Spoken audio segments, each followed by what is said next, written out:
This is not the new Mercedes C-Class Coupe, and it's not the new Mercedes E-Class Coupe either. This is the CLE, which is designed to blend those two segments together and offer you something that has plenty of style, plenty of substance, and a bit of sportiness in there as well, especially if you buy one of the more expensive models. This one's the base grade, and honestly, I don't know why you'd spend more. I'll tell you why in this review, and if you haven't already, please subscribe. It does help a lot, and ring the bell to keep up to date with all of my reviews as well. All right, let's take a look, shall we?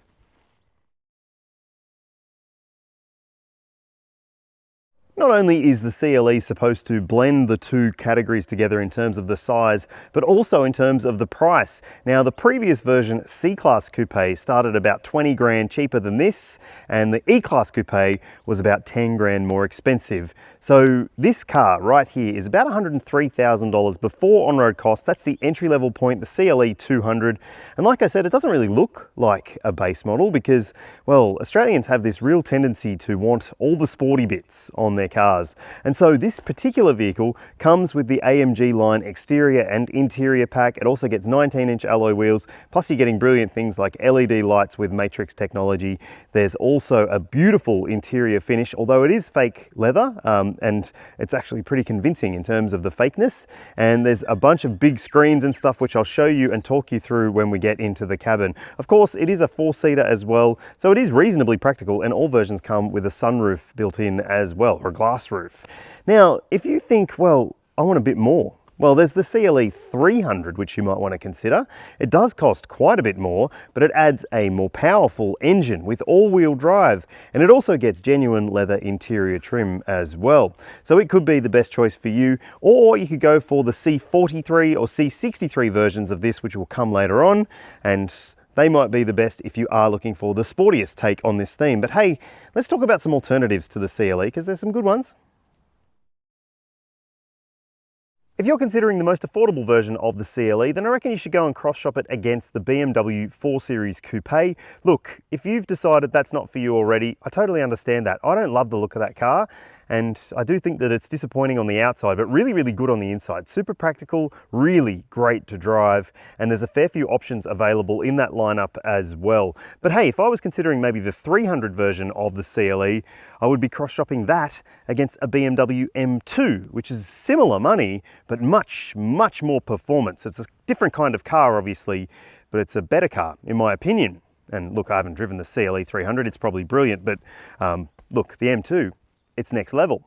All right, so what about other alternatives out there? Well, the Audi A5 Coupe and S5 Coupe are on their way out. They're in their later years, let's say. And look, they're still offering plenty of value for money. There's lots of different versions available as well. And I think it's still one of the best coupe designs ever, that car. I think it's just gorgeous.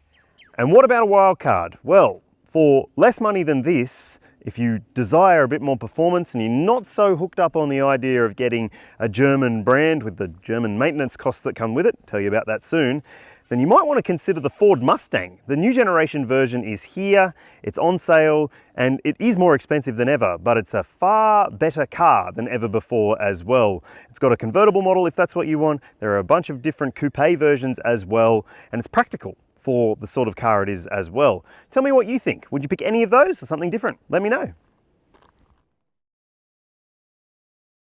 In my opinion, cars with 2 doors always look better than cars with 4 doors. This is a prime example of that. This is a really gorgeous piece of design, in my opinion. It's about 4.85 meters long, so it is a substantial coupe, and yes, it does have beautiful proportions as a result of that. Nice long wheelbase and really, really sumptuous design. It's understated and elegant, but still with a hint of sportiness as well. I think it's actually one of the best new Mercedes designs that I've seen in yonks. And look, I really also like this mask style taillight that runs across the boot lid. And yes, you do get twin pipe finishes down the bottom there. Yes, they are just finishes. There's actually no pipes poking out there, but yes, it's one of those deceptive things that brands are doing these days to try and make you think that your petrol car isn't as petrol-y. All right, let's take a look in the boot and see what we are dealing with. You open the boot using this button right here, and you can see for yourself that there is a usable amount of space in the cargo area of this vehicle. It is going to be big enough for a family to head away, like maybe just for a weekend, but you should be able to fit in your golf clubs. And look, I think that that is a very sizable space. And hey, if you're wondering what this little pull tab is, that's where you can hang your shopping bags. It's actually pretty handy, I reckon. Now on the side, you've got a little mesh pocket. There's also cargo tie down points if you buy one of those cargo nets.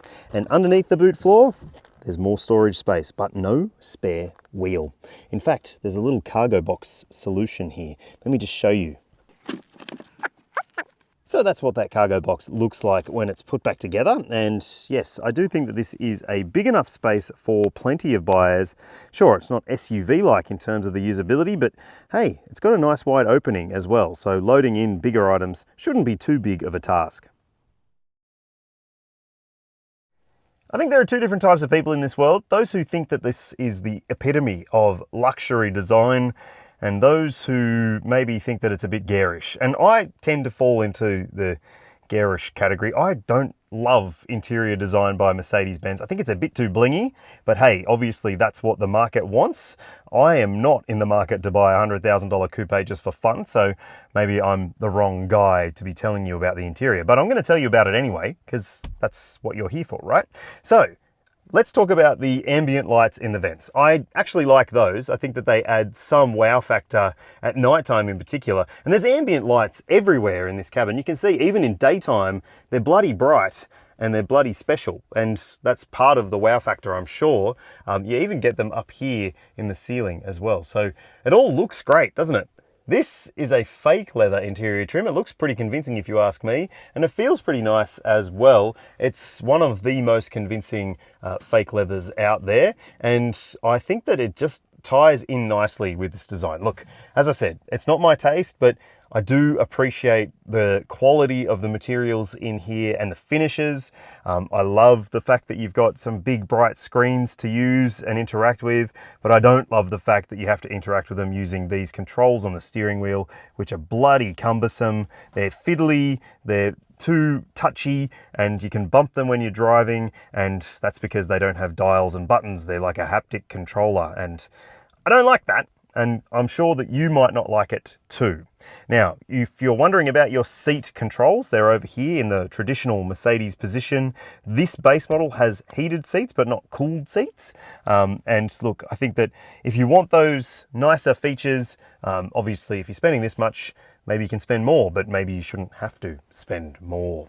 All right, let's have a look at this screen. So I'm in the car settings right now, and there's a bunch of different menus upon menus upon menus. Like, honestly, you can basically configure this car to be how you want it to be, within reason, obviously. And it does have heaps and heaps of menus available that you can play with.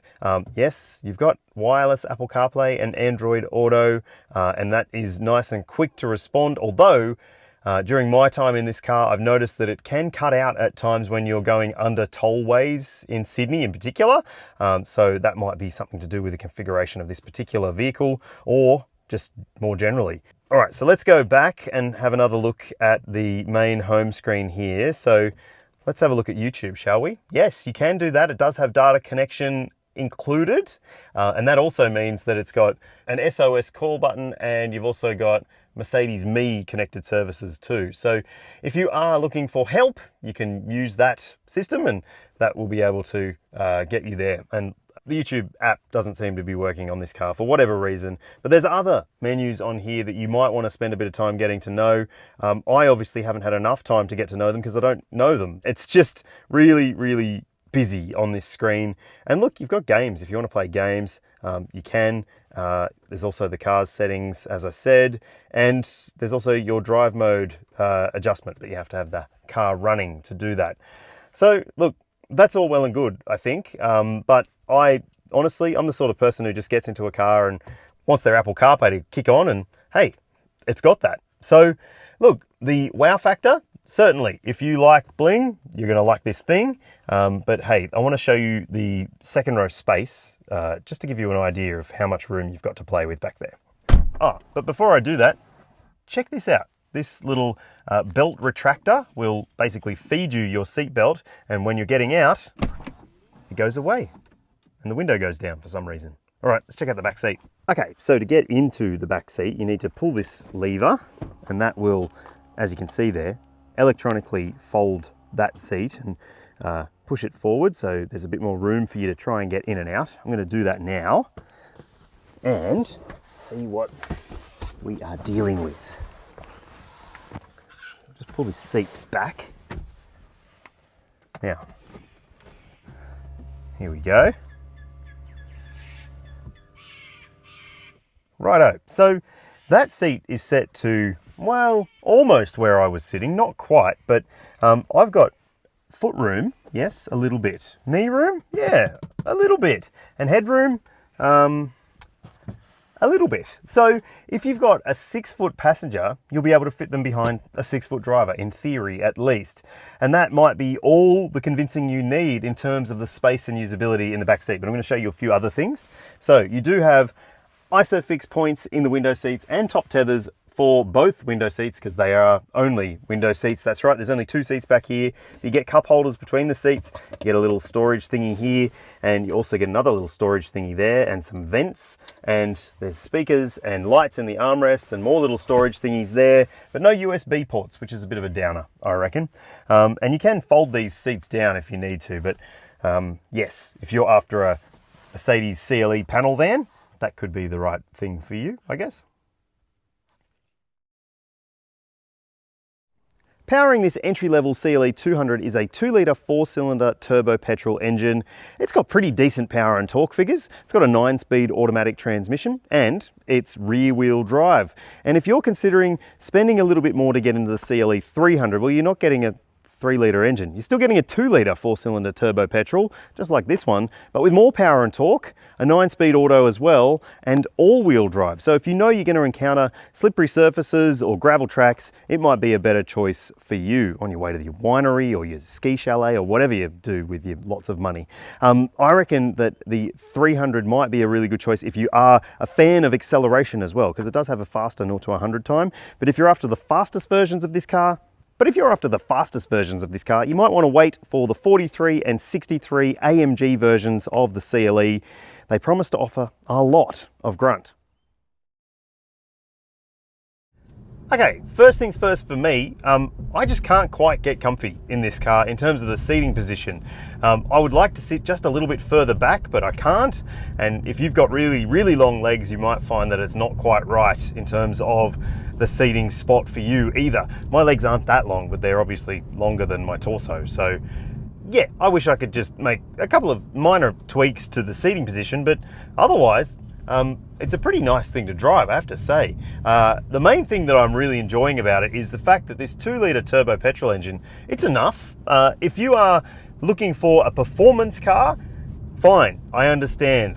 You should buy something that has a more powerful engine and has more of a performance intent. But this car is a sports car, essentially, a coupe tourer, and it is lovely in most ways in terms of the engine. The 9-speed auto transmission is pretty good as well. I mean, this engine is not the nicest sounding thing. It does have a bit of a direct injection sort of noisiness to it, but it gets along pretty well, and it's powerful enough, let me tell you. Yeah, that's good. I don't think you need much more grunt than that, but like I said, if you want it, you can find it in one of the other CLE models. The transmission, yep, it's good. It's got paddle shifters if you want to take matters into your own hands as well. There are drive modes for you to pick from if you want to change the way the car drives. The main thing I've been changing is the active lane keeping assistance. It comes on every time you restart the car, so I've been hitting the switch on the screen to turn it off each time. It's a 2-step process on the screen, but at least when it's off, there are no other real annoying safety features in this car, but it does do the adaptive cruise thing really well on the freeway, and it's pretty good at most other things when it comes to the drive experience, except the ride. It is designed to blend luxury and performance and practicality and a little bit of sportiness, obviously, but the ride, I'm not fond of it. And that's partly to do with the fact that this one has the sports suspension, so it sits a bit lower on the springs, and it's also got the run flat tires. Now, run flat tires, if you're not aware, they have really hard sidewalls, and that means that they're supposed to be more puncture resistant or more resistant to being damaged or damaging the wheel if you happen to get a flat and you need to drive on the tire while it is flat. But that means that the bad side of that essentially is that it's a bit uncomfortable. It's a bit nibbly on the surface. You do sort of feel like you're getting a lot more of the juts and jars coming through into the cabin than you might expect. And also, the road noise intrusion in this car doesn't set any standards. It doesn't actually meet some of the standards set by cars that are half the price in terms of road noise. It can be bloody noisy on the freeway, on coarse chip roads, to a point where it was a bit frustrating. Like, I turned up the stereo because it's got a good stereo, so I could get over it. But if you are doing a long distance drive and maybe you've got a sleepy kid in the back and you can't put your music up, it might be something you want to keep in mind. The road noise could be a bit of an issue for you. And not only is it sort of lumpy and bumpy at times, it can be quite crashy, which I certainly wouldn't be happy with if I was considering this car. And look, I know that for some people, the look of the car and the overall aura is more important than the ride comfort, but I just don't think this is comfortable enough. The firmer springs do mean that it can handle itself well in corners, and it does have really nice steering. It's got that inherent rear-wheel drive balance and sort of throwability to the way you can put it through corners. You can drive it fast, and it's still, like, not necessarily the most fun thing to drive that fast, but it is definitely capable of boogieing. On your screen, you'll see the official combined cycle fuel consumption figure for the CLE 200. And look, I haven't been able to achieve that. I've gotten a bit higher than that. You'll see what I've seen across this week of testing, or few days of testing, in fact, on your screen now. And I think that that's a decent number, considering I was mainly doing the usual sort of stuff, picking up my daughter from daycare, going into the city and back a couple of times, and also a bit of errand running too. So look, if you are planning to just live with your CLE 200, that's the sort of number you'll probably see in your real world experience as well. And also, I'll show you the CLE 300 number on your screen now. So yeah, it's got more grunt, it's got all-wheel drive, it uses a little bit more fuel on the combined cycle. I would expect that that car might egg you on a little bit more, and you might actually see a little bit higher in terms of the real-world consumption too. Now, this car does require 95 RON premium unleaded petrol, and that's something you want to factor in. And I'll put the fuel tank capacity on your screen now as well, so you can figure out your theoretical mileage if you wish. All you mathematicians out there, I know you love it. This car has not been tested by ANCAP or Euro NCAP yet, so there's no star rating, but it does have heaps and heaps of standard safety technology fitted for the entire range. Things like adaptive cruise control, there's autonomous emergency braking with pedestrian and cyclist and junction detection, there's also lane keeping assistance and blind spot monitoring and rear cross traffic alert, and a decent camera system as well with parking sensors all around the car. And if you option a package on these models, you can also get things like front cross traffic alert and more advanced active safety systems with more advanced adaptive cruise control functionality as well. And when it comes to airbags, there's plenty in here. You've got dual front, front side, front center, and curtain airbags for both rows too. Mercedes-Benz in Australia offers a 5-year unlimited kilometre warranty, which is on par with the luxury brands in the segment. You also get roadside assistance and some other perks if you buy a car like this from the Mercedes brand. And one thing that maybe isn't a perk is the servicing costs. Now, I'm going to put some pricing on your screen now for a 3-year, 4-year and 5-year service plan for this vehicle. Yes, that's a lot of money, and that's partly because the service intervals are every 12 months and 25,000 kilometres. I don't think I would be letting my 2-litre turbo engine go 25,000 Ks without a service. Tell me what you think though. Are those reasonable or unrealistic service intervals? I really enjoyed getting to know the CLE over a couple of days of testing, and I think it's a really impressive car for the most part. There are some things that I think could be better, including the ride comfort, which is not to my tastes, and also the servicing costs, which are excessive. But hey, it's not a cheap car, is it? Tell me what you think about it in the comments section below. Would you choose this, one of the rivals I mentioned, or something completely different? I'd love to hear from you. If you haven't already, please subscribe and ring the bell. It does help a lot, and I'll see you in the next one.